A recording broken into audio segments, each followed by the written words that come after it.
Nowadays, a lot of people will agree that phones are pretty much the same. Something is a version of something. They share specs, they share lenses, they share software, and many times the pricing is quite similar. So how does a company stand out in such a market? How does a company get recognition for its new devices? How do they get people buying their phones and not competitor devices? Well, I guess these are some of the questions Infinix was asking itself as it worked on the new Infinix NOTE 40 Pro, which is now available in the Kenyan market. There are a lot of things Infinix is doing to make sure they stand out with this device, and we're going to discuss that in this review. I've had a significant amount of time with the device, and in this review, I'll be highlighting its pros and its cons. I will be sharing my experience with it and hopefully giving you a full picture of what this specific device is like to use on a daily. Each section of this review, which I'm dividing into 4 parts, will dive deep to give you a proper understanding of the device to help you see if it will work for you, if it's on your consideration list, or if you've already bought it, perhaps helping you make proper use of it. The 4 sections in this review are 1. Battery and charging, 2. Design and display, 3. Software, 4. Cameras. One thing that you should keep in mind throughout this review is the pricing.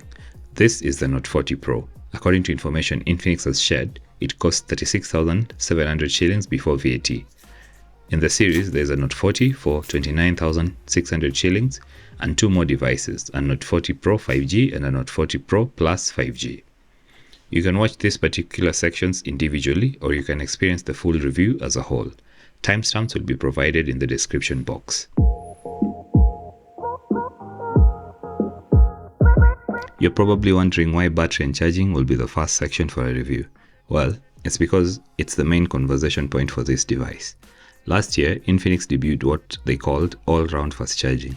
The idea behind this is that Infinix devices will be capable of giving users incredible charging speeds all through the day in different environments and temperatures, regardless of the method of charging.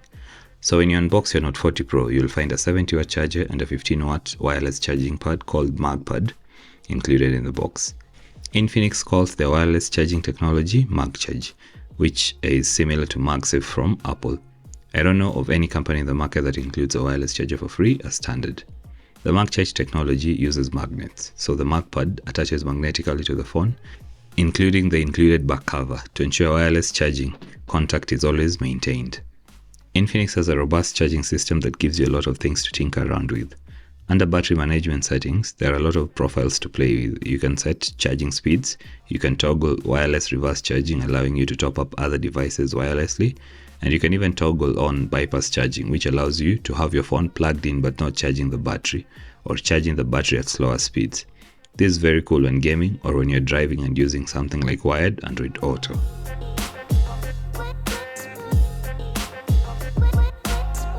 There's not much phone companies can do nowadays in terms of phone designs. These are basic glass sandwiches with a metallic rail around them. But I feel like the NOTE 40 Pro stands out because of a couple of things. First, the green leather is incredible. It feels good, it looks good, and you don't have to fear that the back will scratch or shatter. I love that the included case is also made of the same material. Also, if you want light phones, this is a super light phone. With both the case and the protector, which is also included in the box, you're carrying a device that weighs less than similar sized devices. Secondly, the display is pretty good. It's an AMOLED panel that refreshes at 120 Hz, and you can choose to bring it down to 60 Hz. It gets plenty bright outdoors, and the curves make it a joy to use and look at. I think I've said in this channel that I really love curved displays. Infinix is including a free glass protector in the box, which I appreciate since finding protectors for curved screen is a hassle. Also, if you accidentally break your screen within 180 days of purchase, Infinix will repair it for free. Other things that I must mention here are the onboard fingerprint scanner, which is fast and accurate, and the availability of both a rear and front LED flashlight, which you can use either independently or at the same time for whatever reason you might have. There's a ton of stuff to cover under software, which I see as a very good thing.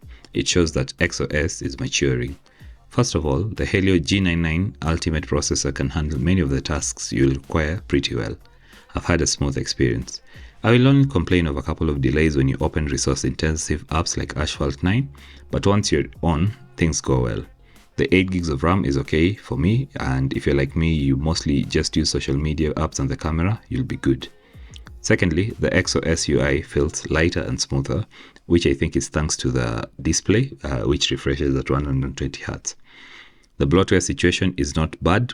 There are less intrusive apps this time round, but I just need Infinix to reduce these default apps and make them easier to deal with when you're setting up the phone for the first time.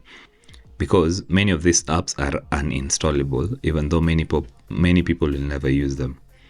I also wish instead of the zero screen, we saw Google Cards on the home page. In terms of customizations, you have a lot of things you can change to make the phone uniquely yours. There are personalization settings that allow you to play with icons, themes, wallpapers, and the always-on display.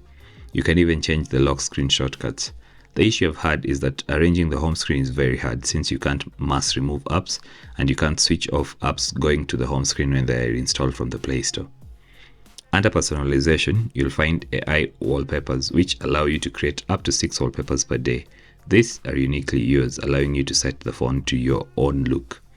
And the AI is currently allowing you to go pretty nuts with your prompts, so that's something to try out. There's a special function that allows you to manage things like RAM expansion, floating windows, gaming mode, and the Magic Ring. The Magic Ring appears as a pill similar to Apple's Dynamic Island. It currently shows up when you're charging the phone or when you're making phone calls. Under SIM and networks, there's a toggle for network optimization that does something I think many people will like. You can choose to have data be prioritized for active apps. This helps you when you're in places where the network is slow and you don't want background apps slowing down resources access. There's also the option for using mobile data to accelerate speeds when on slow Wi-Fi. And while that's not unique, the unique bit is that you can choose the apps that can do that. Pretty cool. Finally, under software, there are 3 inclusions that are really interesting. First, the IR Blaster. I think this is the first time I've used an Infinix phone that has an IR Blaster. It's a game changer because we've only seen that on Xiaomi devices, but now here it is on an Infinix phone, and it allows me to control home appliances from TVs to lamps to fans to home theater systems, all from the phone without needing data or Wi-Fi, whether they're smart or not. Secondly, there's something called ULife. This is a feature built into the default dialer, allowing you to quickly access USSD shortcodes in Kenya. These include banks, data purchases, airtime scanning, or random purchases, including Kenya Power and all that. It's also a quick way to access the SIM toolkit. Thirdly, software updates. This time round, Infinix is promising updates up to Android 16. Since the phone comes with Android 14 out of the box, that means 2 to 3 years of Android upgrades. There's a 108 megapixel main camera at the back, and at the front you get a 32 megapixel selfie camera. The best things from my usage are night mode and video stabilization. Focus is fast with both cameras, and you can see from the images I'm sharing, it's a pretty solid experience for this price point. The weird thing missing is the lack of 4K video support. The maximum you can get with both lenses is 2K 30fps. There's also slow-mo support, but that is capped at 720p, where you can shoot either 120fps or 240fps.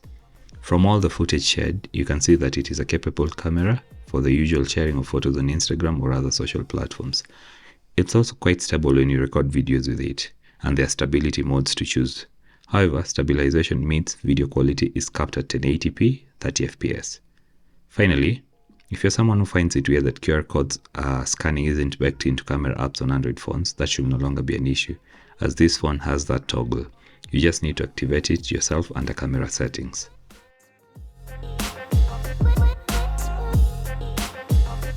So there are 3 things I feel like anyone buying this phone will really like. First, it's the display. It looks really good, both indoors, both outdoors, in bright lighting conditions, in soft light conditions. I will only complain about it getting dimmer because I feel like it will be nice if it got dimmer in lower brightness conditions, but it's not a big thing. The second thing is the design. So Infinix has made this leather finish, and I'm sure you've seen it in the shots I've been using that it looks really good. And Infinix has done a good thing about the included case, because the back of the phone is leather finish and the back of the case is also leather finish.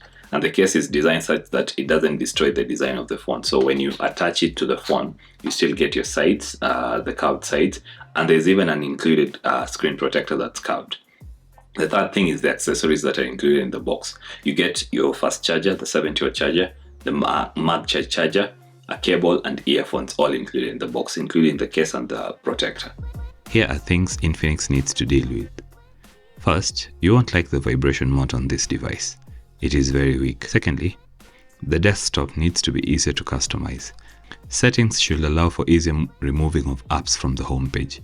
And I also need those default apps to be easily deleted if someone doesn't want to ever use them.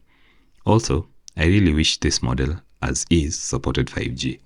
At this price point, I feel like 5G, which is now available widely across Kenya, should be available as standard.